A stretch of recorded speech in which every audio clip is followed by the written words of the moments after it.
सध्या अनेक राज्यात मुसळधार पाऊस सुरू आहे। अनेक ठिकाणी रस्त्यावर पाणीच पाणी साचलंय। यामुळे या पाण्यातून वाट काढत लोकांना आपल्या कामावर वा घरी जावं लागतंय। पण काही लोक पावसाच्या पाण्यात आपले कपडे आणि शूज भिजून खराब होऊ नयेत यासाठी खूप काळजी घेतात। अशा वेळी छत्री किंवा रेनकोटमुळे कपडे भिजण्यापासून वाचू शकतो। पण कितीही प्रयत्न केले तरी शूज खराब होतात।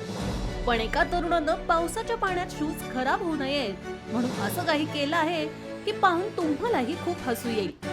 या घटनेचा एक व्हिडिओ सध्या सोशल मीडियावर व्हायरल होत आहे। पावसाळ्यात शूज खराब होऊ नयेत, त्यांना खूप कुबट वास येतो, त्यामुळे अनेक जण शूज घालणं टाळतात।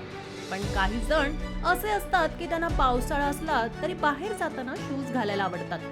अशाच प्रकारे एक तरुण भर पावसात शूज घालून घराबाहेर पडला, पण गाडीने उतरताच रस्त्यावर पाणी साठलं होतं। यावेळी त्याने पायाने न चालता चक्क हाताने चालू लागला।